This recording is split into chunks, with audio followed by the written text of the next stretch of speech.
Hi all, അസ്സലാമു അലൈക്കും. Welcome back to Silna's kitchen.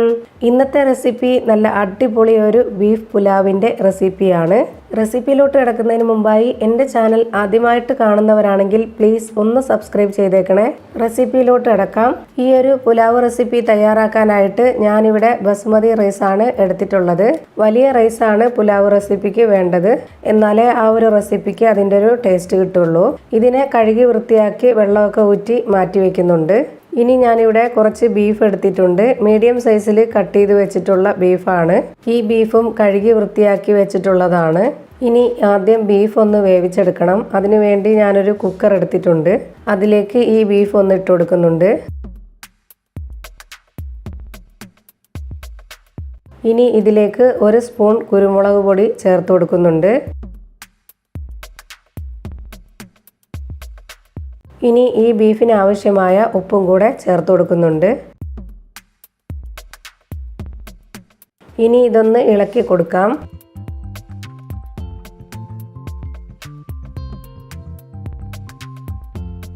ഇനി ഇതൊന്ന് അടച്ചു വെച്ച് വേവിച്ചെടുക്കുന്നുണ്ട്.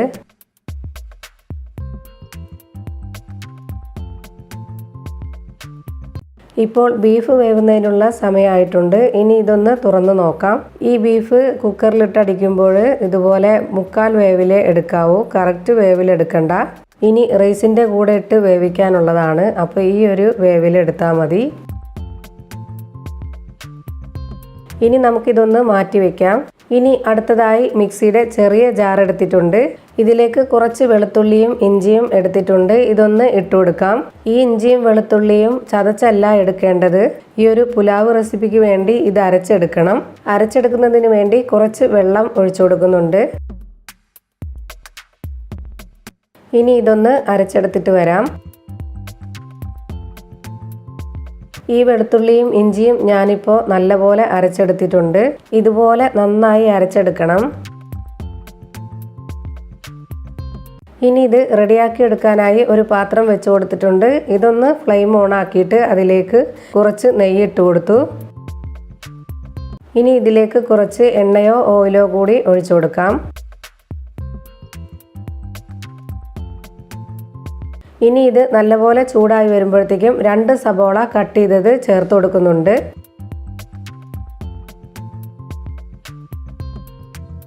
ഇനി ഈ ഉള്ളി നല്ലപോലെ മൊരിച്ചെടുക്കണം. നമ്മൾ സാധാരണ വഴറ്റിയാണ് ബിരിയാണിക്കൊക്കെ എടുക്കുന്നത്. പുലാവ് റെസിപ്പിക്ക് വേണ്ടി അങ്ങനെയല്ല, നല്ലോണം മൊരിച്ച് ഫ്രൈ ആക്കി എടുക്കണം. ഇനി ഇതിലേക്ക് നേരത്തെ അരച്ച് വെച്ചിരുന്ന വെളുത്തുള്ളിയും ഇഞ്ചിയും ചേർത്ത് കൊടുക്കുന്നുണ്ട്. ഇതും കൂടെ ചേർത്തുകൊണ്ട് വേണം നന്നായി ഇളക്കി കൊടുത്തുകൊണ്ട് ഫ്രൈ ആക്കി എടുക്കാനായിട്ട്. ഉള്ളി മാത്രം ഇട്ട് ഫ്രൈ ആക്കുമ്പോൾ ആ ഒരു ടേസ്റ്റ് കിട്ടില്ല. ഇതുപോലെ വെളുത്തുള്ളിയും ഇഞ്ചിയും അരച്ച പേസ്റ്റും കൂടെ ചേർത്ത് വേണം ഉള്ളി ഫ്രൈ ആക്കി എടുക്കാൻ. ഇപ്പോൾ ഉള്ളി റെഡിയായി വന്നുകൊണ്ടിരിക്കുന്നുണ്ട്. ഇതിനിടയിൽ നമ്മൾ ആദ്യം തന്നെ വെളുത്തുള്ളിയും ഇഞ്ചിയും പേസ്റ്റ് ഒഴിച്ചു കൊടുത്തതുകൊണ്ട് അത് ആദ്യം ഫ്രൈ ആയിട്ടുണ്ട്. ആ ഒരു ഗ്രേവിയിൽ കിടന്ന് വേണം ഈ ഉള്ളിയും ഫ്രൈ ആവാൻ. അതിനു വേണ്ടിയാണ് ആദ്യം തന്നെ ഒഴിച്ചു കൊടുത്തത്. ഇപ്പോൾ നമ്മുടെ ഈ ഒരു ഉള്ളി നല്ല ഫ്രൈ ആയി വന്നിട്ടുണ്ട്. ഈ ഒരു പരുവാണ് ഇതിനാവശ്യമായിട്ടുള്ളത്. ഇനി ഇതിലേക്ക് നേരത്തെ അരി അളന്ന് വെച്ചിട്ടുള്ള അതേ ഒരു പാത്രത്തിൽ അത്രയും വെള്ളം എടുത്തിട്ടുണ്ട്. ഇതിൻ്റെ കൂടെ കുക്കറിൽ ബീഫ് വേവിച്ചപ്പോൾ കിട്ടിയ ഗ്രേവിയും കൂടെ ചേർത്താണ് ഞാൻ അളന്നെടുത്തിട്ടുള്ളത്. ഈ ഒരു പാത്രം വെള്ളം ഒഴിച്ചു കൊടുക്കുന്നുണ്ട്. ഇനി ഇതേ അളവിൽ തന്നെ ഒരു പാത്രവും കൂടെ വെള്ളം ഒഴിച്ചു കൊടുക്കണം. അതിനു മുമ്പായി വേവിച്ച് വെച്ചിട്ടുള്ള ബീഫ് ഇതിലേക്ക് ഇട്ട് കൊടുക്കാം. ഇനി ഇത് നല്ലപോലെ ഒന്ന് ഇളക്കിയെടുക്കാം. ഈ പാത്രത്തിൻ്റെ അടിയിൽ ചെറുതായിട്ടൊന്ന് ഒട്ടിപ്പിടിച്ചിട്ടുണ്ടാവും വെളുത്തുള്ളിയും ഇഞ്ചിയും പേസ്റ്റ്. അതെല്ലാം ഇളക്കി നന്നായി ഒന്ന് യോജിപ്പിച്ചെടുക്കുന്നുണ്ട്. ഇനി അളന്നു മാറ്റി വെച്ചിരുന്ന ഒരു പാത്രം വെള്ളവും കൂടെ ഒഴിച്ചു കൊടുക്കുന്നുണ്ട്. ഈ ഒരു വെള്ളം എടുത്ത പാത്രത്തിൻ്റെ 1/4 ഭാഗം അരിയാണ് ഞാൻ എടുത്തിട്ടുണ്ടായിരുന്നത്. അതുപോലെ തന്നെ 1/4 ഭാഗം വെച്ച് 2 പാത്രം വെള്ളമാണ് ഒഴിച്ചു കൊടുത്തത്. ഇനി ഇതിലേക്ക് ആവശ്യത്തിനുള്ള ഉപ്പ് ചേർത്ത് കൊടുക്കുന്നുണ്ട്.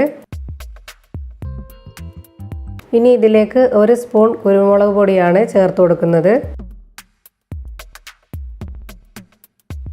ഇനി ഇതിലേക്ക് 1/2 ടീസ്പൂൺ ഗരം മസാല പൊടിയാണ് ചേർത്ത് കൊടുക്കുന്നത്. ഇനി ഇതിലേക്ക് കുറച്ച് കുരുമുളക് ചേർത്ത് കൊടുക്കുന്നുണ്ട്. ഇനി ഇതിലേക്ക് 2 ഏലക്ക ചേർത്ത് കൊടുക്കുന്നുണ്ട്.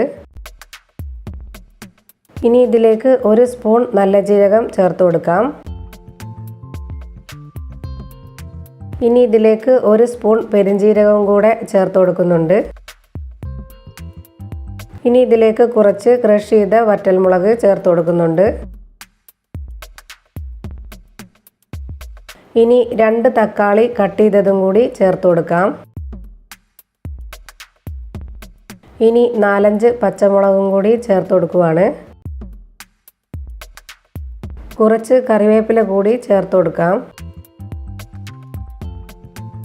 ഇനി 1 നാരങ്ങയുടെ പകുതി പിഴിഞ്ഞു കൊടുക്കുന്നുണ്ട്.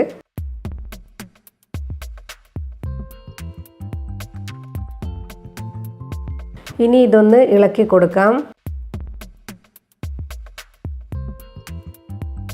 ഇനി ഇതിലേക്ക് കഴുകി വെള്ളമെല്ലാം ഊറ്റിക്കളഞ്ഞിട്ടുള്ള റൈസ് ഇട്ട് കൊടുക്കുന്നുണ്ട്. ഇനി ഇതെല്ലാം കൂടെ ഒന്ന് നല്ലപോലെ ഇളക്കി യോജിപ്പിക്കുന്നുണ്ട്.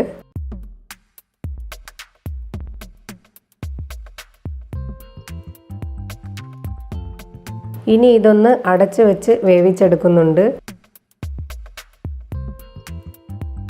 ഇത് വെന്തുകൊണ്ടിരിക്കുന്നതിനിടയിൽ കുറച്ച് സമയം കഴിഞ്ഞാൽ ഒന്ന് ഇളക്കി കൊടുക്കാം.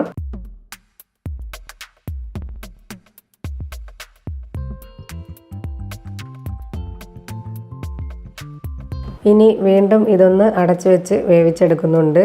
ഇപ്പോൾ നമ്മുടെ പുലാവ് റെസിപ്പി വേവാനുള്ള സമയമായിട്ടുണ്ട്. ഇനി ഇതൊന്ന് തുറന്നു നോക്കാം. ഇതിൽ നിന്നും കുറച്ചെടുത്ത് നോക്കാം വെന്തിട്ടുണ്ടോയെന്ന്. റൈസൊക്കെ കറക്റ്റായിട്ട് വെന്ത് കിട്ടിയിട്ടുണ്ട്. ഇതുപോലെ നല്ല ഗ്രേവി ആയിട്ട് ഈ ഒരു രീതിയിൽ വേണം നമ്മുടെ പുലാവ് റെസിപ്പി തയ്യാറാക്കിയെടുക്കാനായിട്ട്. ഇനി ഞാനിതിനെ വേറൊരു പ്ലേറ്റിലേക്ക് മാറ്റിയിട്ടുണ്ട്. അപ്പോൾ ഇത്രയേ ഉള്ളൂ എൻ്റെ ഇന്നത്തെ വീഡിയോ ഇഷ്ടമായാൽ ലൈക്ക് ചെയ്യാനും കമൻറ്റ് ചെയ്യാനും ഷെയർ ചെയ്യാനും മറക്കരുത്. പുതിയൊരു വീഡിയോയുമായി വീണ്ടും വരും. Thank you for watching.